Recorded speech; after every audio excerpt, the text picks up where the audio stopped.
just a young gun with a quick fuse. I was uptight. Prašau prisistatyti. Sveiki, aš esu Diana Dirmeikienė, čia mano vyras Andrius Dirmeikis. Ir ką veikėt gyvenime, Dirmeikiai? Fit the box, fit the mold, have a seat in the foyer. Take a number. I was lightning before the thunder. Labai. Labai. Ką reiškia AD? AD yra inicialai jų šeimos, mano vyro šeimos. Tėvai yra Algis ir Audrutė, mano vyras Andrius ir jo brolis Albertas. Tai jie visi jų šeimos inicialai yra AD. Ir įkūrimo data. 92. Dirmeikių ūkis. Taip. Ir jaunosios kartos atstovė. DD. Diana Dirmeikienė. DD. Tai ką, ūkis susikūrė prieš daugiau nei 30 metų, o švei atėjo ant tuščios žemės ir sukūrė visą šitą sodybą, apskritai net šito kelio nebuvo. Tai jie pasistatė ūkį, pasistatė namus ir po biškį grįžom su Andrium gyventi čia ir nusprendėm ir mes statyti namą štai čia, visai šalia ūkio. Tai nori pasakyti, kad čia buvo plynas laukas, ar ne? Tiesiog? Nebuvo jokių pastatų, nieko. Ir kelio nebuvo? Ir kelio netgi nebuvo. Per kiek laiko čia viską pasidarėt? 30, kiek čia dabar gaunasi, 33 turbūt metai ūkis įkurtas jų. Tai va taip nuo tėvų prasidėjo viskas, jie didumą ir pastatė, padarė savo rankom. Va, mano ūkis kol kas dar tik žemės pavidalo, bet biškį pradedu gėlytę sodint bandyti. Ir tarkim, šitos buvo pirktos, tokios sprendinės, sakyčiau, ir visas perimetras realiai aplink namus užaugintas nuo mažyčių tujų. Tai prašom. Čia, žinok, labai neblogas ūkis, aš tau pasakysiu. Pirmi pabandymai išsidaiginti, užsiauginti kažką, nors šiltnamį tai jau ne pirmi metai turiu. Kas čia? Čia išlindo porai. Reikės juos į daržą sudėti. Aha, jau porus tai kažkada buvau bandžius, tai visai gerai sekasi man juos užauginti. Agurkiukai iš šiltnamį šitie iškeliaus, o čia šuotis eis į gėlyną kažkur. Prie Andriaus ūkio prisidedi kažką ar visiškai nesikiši? Kiek esu žmona, kiek esu morališkai palaikytoja, išklausytoja, karšto maisto tiekėja, itin sunkių darbų metu, bet šiaip fiziškai tai ne. Mano atsakomybė namai, vaikai, ta buitis tokia, o šiaip esu tas turbūt petys, kur išklausau. Mano pagrindinė veikla, iš ko gaunu pinigėlius uždirbu, tai aš turiu kepyklą. Kepu saldumynus, tortus, keksiukus, makaronsus, visokius tokius pagal užsakymus saldumynus.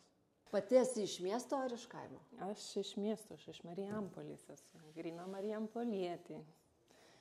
Ir vyras savo užsispyrimu, kaip pasakyti, nežinau, tą meilę ūkiui parsiviliojo čia į kaimą gyventi, nes studijavau Vilniui, buvo minčių gal likti, gal nelikti, bet kažkaip nutarėm gyvenimą leisti kartu, o jisai nieko kito dirbti irgi nenorėjo. Tai nieko kito ir nebeliko, tik tai bandyti gyvenimą kurti kaime. Ką studijavai Vilniuje? Ką esi baigusi? Aš esu baigusi teisę, turiu baudžiamosios teisės magistrą. Kaip prisiviliojai žmoną, teisininkę, į ūkį? Kur mes čia užvažiavom? Nežinau. Mane atvežė parodyti šiltnamių, ūkių, laukų. Į kolektyvinius sodus. Kolektyvinius sodus, va čia va visokie, kas čia nežinau net, važiuojam į suartą. Nežiūrėjo į kalnus, tai dabar žiūrėk į sodus už tai. Va dabar čia kas čia, kažkas va čia, toks vaizdas, kad po kažkieno ūkį važinėjom ir ekskursijam. Uožiais čia gal valdo. Studijų laikais natūralu, vienu ir kitas kitur gyvenom, aišku, sunku labai buvo 4 metus jinai Vilniuje, aš Kaune, bet pasirodo atsilaikėm, jau dabar daugiau negu 4 metai kartu, šiek tiek. Ir kažkaip, nežinau, natūraliai gal gavosi po studijų baigimo, planavom, kur toliau gyventi. pas mus buvo plotas, kraustumės čia, nu tai kraustumės, kažkaip ir liko, nežinau. O žemės ūkis nuo padraugystės pradžios tarp mūsų buvo įsimaišęs. Ką pats esi baigęs? Kur sakai, Kaune mokysi? Patį geriausią universitetą tų laikų Žemkę. Žemkę. Antra ekonomistų grupė, linkėjimai, jeigu mane kas atsimena. Matei, tai tu ekonomistas? Taip. Priklausai ūkių naujienų portalui, sektai. Sektai, slapta sekta, žinot, niekas apie nieko nežino, tik visi kalba, bet niekas nematė. Tik papasako, koks tavo ūkis? Augalininkystė, gyvulininkystė, ką jūs čia turit? Nuo 2008 berods metų likę tik augalininkystė, iki tol buvo mišrus ūkis, bet kai pradėjau daugiau darbuotis ūkį ir kaip pavadinti, prie gyvulių tikrai tėvams sakiau, ne man tas darbas. Ir plus buvo, kai tik eilinė ta pieno kainų krizė, kad ten dar litais, atsimenu, ten ar ne 200-300 litų kainuodavo mums tą bandą išlaikyti. Tai tais 2008-2009 metais gyvulių atsisakėm ir liko tik augalininkystė. Tai bendrai ūkis nuo 92 metų egzistuoja. Čia dabar, kur mūsų namai, kur ūkis, tai buvo pieva, nebuvo netgi kelio jokio per laukus, per griovius, reikėdavo atvažiuoti ateit.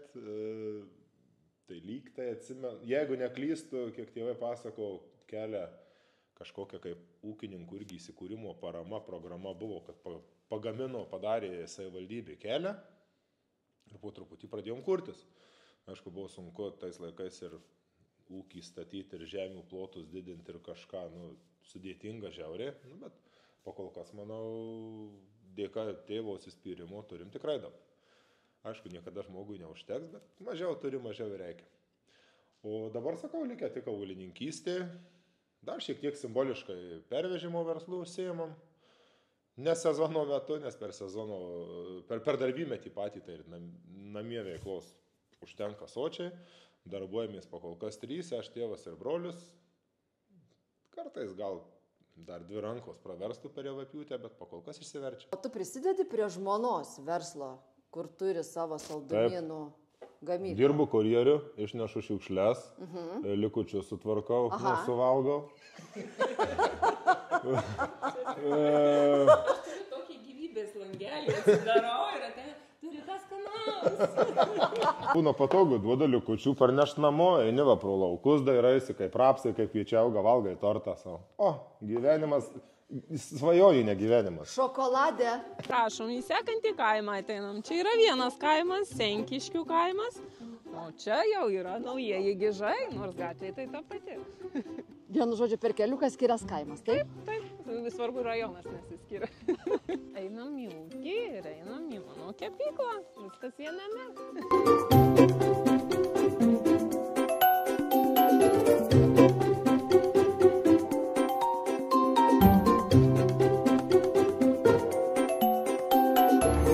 Traktorius garaže uždarytas, kiti neuždaryti, čia stovi. Matau kombainas Masiejus, klasą matau traktorių ir manituškę matau. Taip, ta manituškė mano amžiaus beveik ir dar vis važiuoja. Aš irgi dar kurtu. Vadinasi, geras gaspadoris. Labai. Dėl to ir važiuoja. Labai.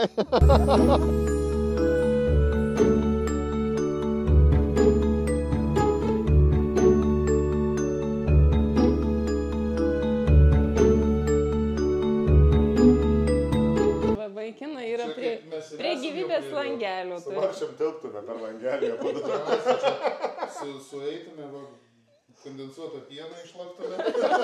Pagrindinis veiksmas visas vyksta, tai užsipilinėja purkštuvus, tai technikas taiso ir tik apsisuko ir jau čia beldžia į langą. Kai pritrūksta energijos, ateinu pasisemti. Kad nebūtų kaip primadona, kaip toj reklamai. Kaip nutiko? Nutiko vaikai.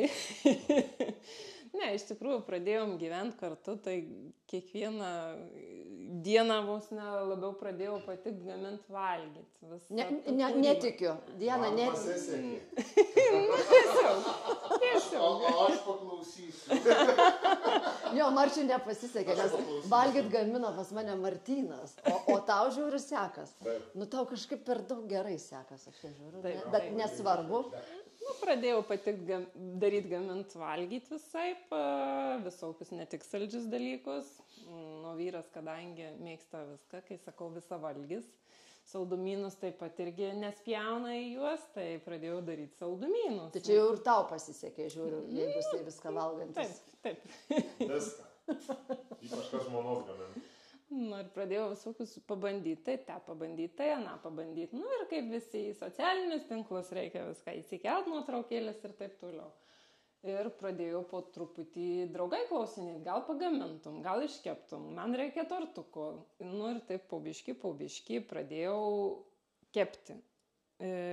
Kadangi buvau dekrete, turėjau šiek tiek laiko, o po to jau nelabai ir norėjau sugrįžti į darbą. Nu, šiek tiek grįžau iki antros mergaitės, atsirado antroji mergaitė, mūsų Karilė. Ir tada būtent per tas vaiko auginimo atostogas supratau, kad noriu, kad tai būtų mano pagrindinė veikla. Ir po truputį išaugau į rimtą kepyklą. Į rimtą verslą. O dabar ką reiškia rimtas verslas kepykloje? Kokiais mastais, mato vienetais, tai matuojama ar kiekiais, ar parduotuvių kažkokiais tinklais, ar tonom, pas mus tai tonom. Ne, gal tie mastai pas mane iš tikrųjų nėra dideli, bet aš tą rimtumą skaitau tuo, kad tai yra legali veikla, kad tai yra mokami mokesčiai, kad yra viskas pagal reikalavimus padaryta, ne tiesiog šiaip savo. Ne, aš galvoju, kaip kartotlikės. Oi, prašom. Čia nebus tas, kur nepakartojama yra, dar pakartot galima laisvai. Kur galima užsisakyti tavo ne tik tortų, bet ir kitų saldumynų gaminamų? Aš užsakymus priminėjau per savo Facebook'o profilį Saldūs nuotykiai ir visi mano saldumynai yra daromi tik pagal užsakymus. O pristatai visoje Lietuvoje, ar tik tais aplink Vilkaviškį, Marijampolę, šitam krašte? Deja, turi visi atvažiuoti pas mane į svečius, į šitą gražų ūkį. Ir atsijimti užsakymą. O kurjeris, nu, ypatingom progom. Gyrėsi, kad jis čia kurjeriauja. Esu kokį kartą į Kauną nuvežęs ar du. O, tai jau čia daug. Aš žinau, kad tu kepėjai ir garsų į barškuolės tortą. Taip. Čia irgi pati sugalvojai, kaip turi tas tortas atrodyti, ar jau čia organizatoriai, ūkininkų sąjunga Vilkaviškio krašto tau davė tos gairės, kaip jisai turi atrodyti? Nu, čia tas kurjeris, žymusis kurjeris mano. Ai, va šitas. Mes pasitarėm abudu ir nutarėm, kaip tai turėtų atrodyti, kadangi turiu spausdintuvą maistinių dažų, kuris spausdina ant maistinio popieriaus. Tai sugalvojom dizainą, atspausdinom. Aš vis galvoju, kaip užsideda tie paveiksliukai ant tų tortų. Printeriu. Taip, printeriu yra valgomas popierius iš cukrinės masės ir yra printeris tik su maistiniais dažais. Spausdina ir tada su kompiuteriu susimaketuoji paveiksliuką, atspausdini ir gali dėti ant saldumynų. Tai visi gali būti kepėjų? Tas, kas nori, žinoma, tik tai reikia pašaukimo. Vis tiek jūs gyvenat, nežinau, čia kaimas, mažas kaimas, teisingai? Kaimas, taip. Priemiestis Marijampolės beveik. Oi, atsiprašau. Kiti žmonės nuo Kauno centro toliau gyvena negu mes nuo Marijampolės, ar ne? Realiai tai taip, va, turim draugus Kaune, tai iš darbo panašiai važinėja ar iš Kauno centro, arba vat, kaip Mantas iš Marijampolės pakraščio į Kauną. Jo. Iš Kauno pakraščio ir Marijampolė. Na, arba atvirkščiai. O jūs sugebėjo susikurti čia darbo vietas, kad nereiktų niekur važinėti, teisingai? Taip, labai patogu, jokių kamščių einant į darbą, nieko, nu tiesiog tobula. Niekur kada negalvoji. nori, pareini namo, padarai valgyt, vėl atbėgi, dirbi, kad ir iki nakties, oi, vieni pliusai. Vieni malonumai. Tik dar toksai klausimas, vat jums abiems, Andriau ir Diana. Mergaitės, sakėt, turi 2 dukras. Taip. Kiek metų mergaitėm visų pirma? Kiek metų? O Dieve. Turim vyresnę Rusnę, jai 11 metų ir mūsų jaunesnioji Karilė, kuriai per Velykas bus 8 metai. O, tai visos panos. Taip. O kažkiek, tarkim, padeda, domisi bent jau tiek žemės ūkių, tiek, tarkim, šitų gaminių, tortų, sausainių gamybą, ar dar nelabai? Nu, pas mane jos nori ateit padėti, labai domina ypač puošimai, duok mums ką nors papuošti, duok mums čia pabarstyti. Tai žinoma, kai darai savo, tai visada leidi, bet kai darai gaminį pardavimui, tu atsakinga už kokybę, už vaizdą, dar teks šiek tiek pasimokinti. Andriau, padeda tau žemės ūkio mergaitės? Galėtų daugiau padėti. Ai, nepradė gerai. Ne, šiaip didesnioji dabar jau kurį laiką, tai nelabai traktorių ir kombainą ateina, mazgiai važiuoja. Ir nori važiuoja, ta prasme, nedažnai, bet jeigu pasikalbinu, būna, tai pasakau, kad kokių saldainių turiu. Taip, svarbiausia ateiti su kyšiu. Jo, jeigu gerai moku įkalbėti. Matai, tu jas kalbini dirbti, tu jas kalbink vadovauti. Ateis. Ateis įgydo vadovauti. Dar tegul padirba dabar. Iki vadovavimo reikia užsidirbti.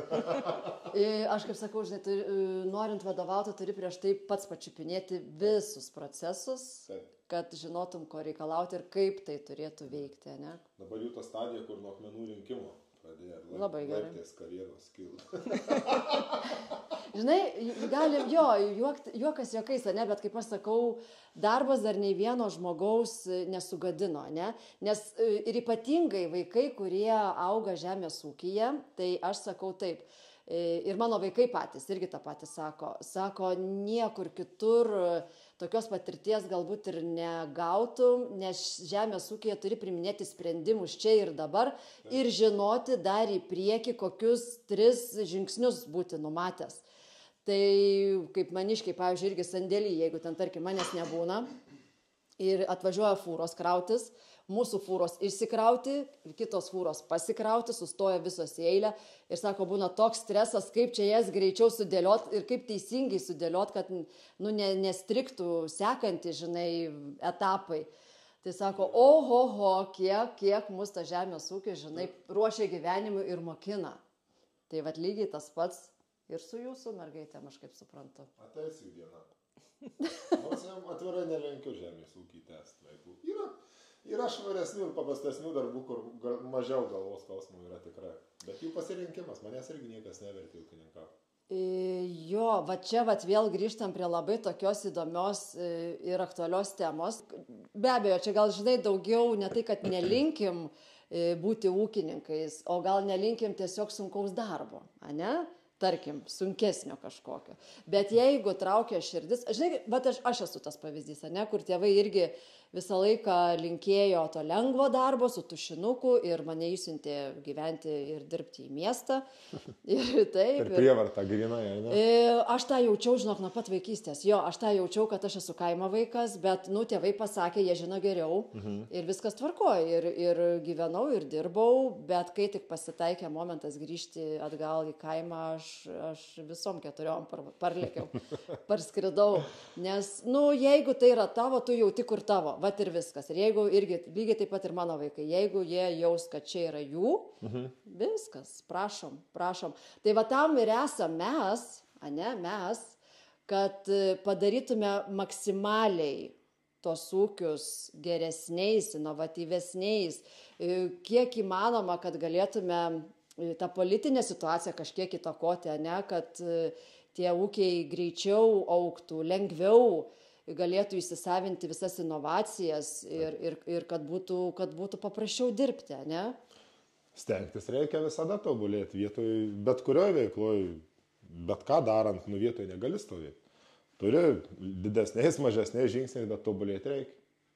Tai gal kažkokį patarimą tom moterim, kurios labai bijo važiuoti į kaimą arba tapti ūkininkų žmonom? Šiais laikais yra viskas paprasta. Visi turim automobilius, sėdi ir važiuoja, jeigu norisi miesto pramogų.